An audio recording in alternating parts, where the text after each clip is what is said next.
And, if he squints, there were some cities that he did a little better in 2024. The people in California have over and over and over again made it clear that they do not like him. Like, he never does better in California. He never does better in LA.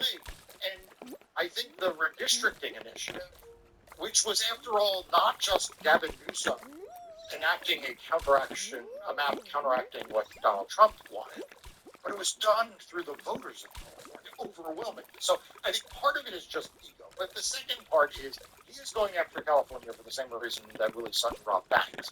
It's where the votes are, right? Like, ultimately, Donald Trump, in order to hold power in 2026, is going to need to disenfranchise a lot of voters, and he's going to need to subvert a lot of election results. And so, sure, he can go after one seat in Rhode Island and one seat in Vermont and another seat, maybe left with Democrats in Indiana. Or wait for it, he can just say that all the Democratic seats in California are illegitimate. And now he's talking about double digits all in one fell swoop. And even if he just targets Southern California, right, just LA and the surrounding counties and communities, you're talking about a lot of Democratic seats. So there is a good strategic reason why he is doing this. What I can't understand, and this ties back to some extent to the conversation we just had about Governor Polis, is why I continue to read and hear from liberal voices and from the legacy media that Donald Trump may be even 1% right here.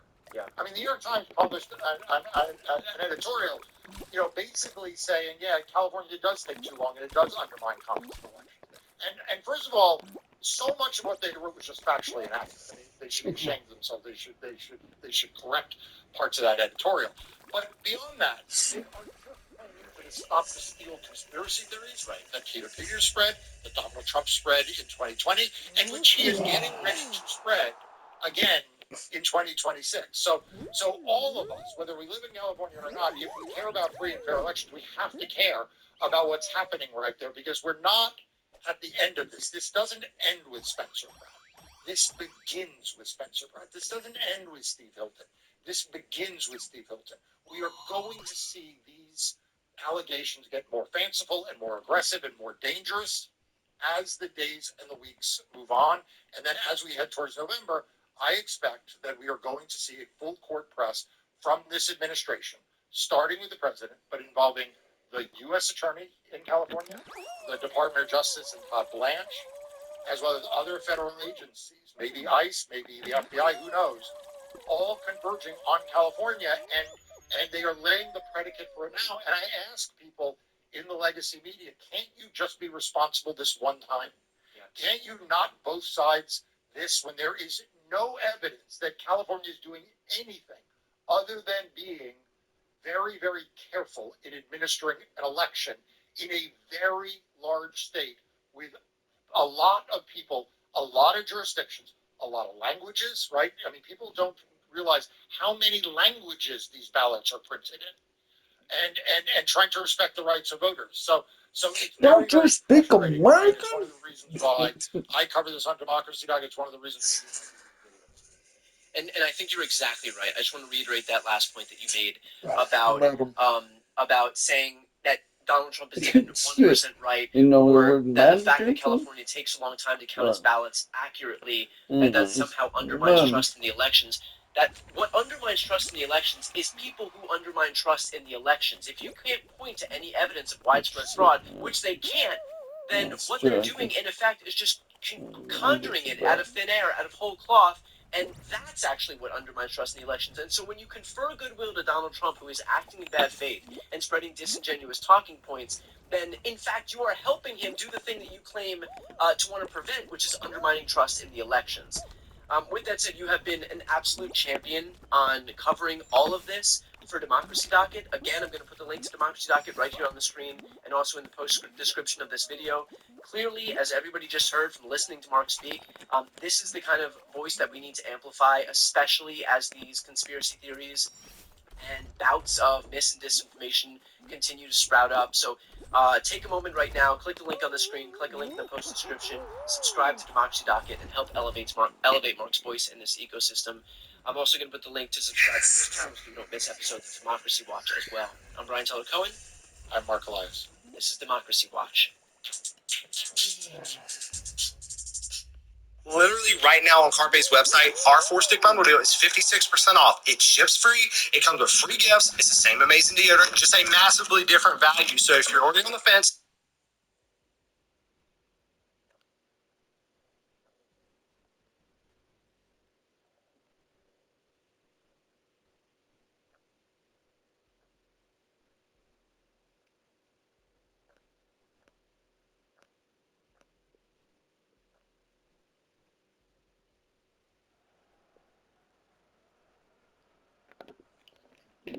Good.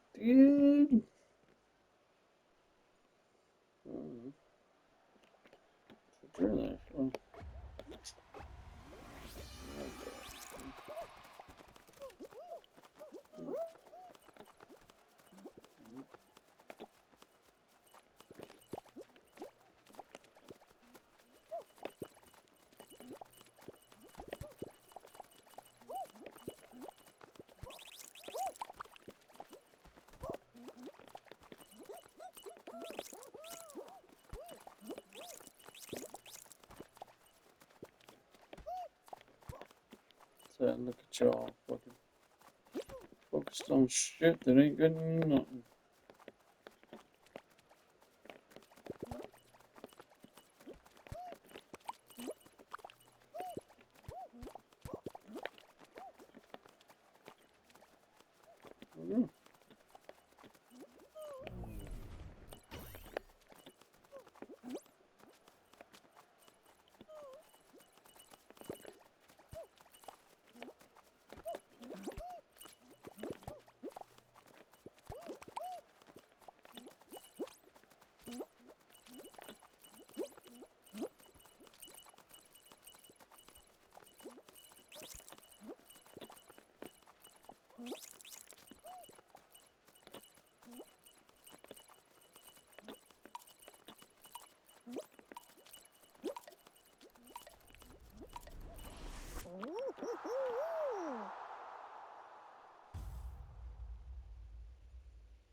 Is a good dude.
You may have seen that Donald Trump decided to add me to an enemies list targeting content creators. Well, I decided that instead of taking it lying down, to just go on national television and do this. Yes, and we know that President Trump sometimes makes up his own reality, and then sometimes also goes after people that he doesn't like very clearly. Right, and ironically enough, Donald Trump just created a media offenders list. So basically, an enemies list for content creators, and he put my name on it. And so if you search whitehouse.gov for this media offenders list, you'll find my name.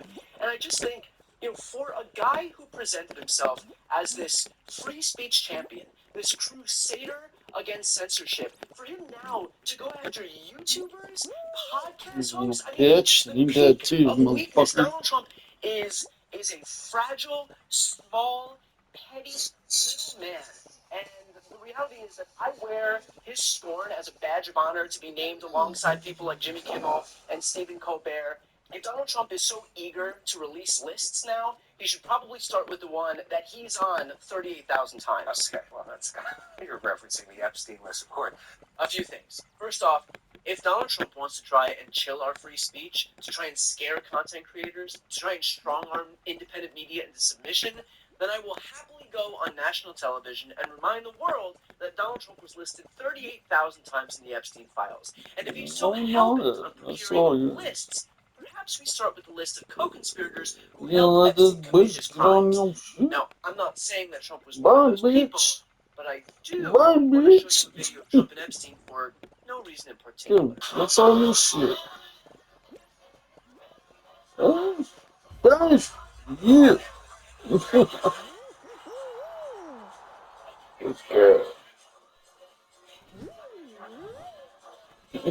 Nice. That's her shit, motherfuckers.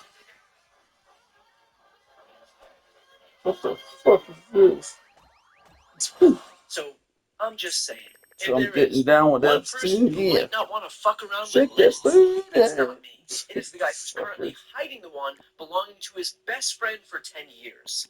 Just a quick note here to say that if you appreciate my work, which is and always will be 100% free, a small ask is if you could please pre-order my new book the day after,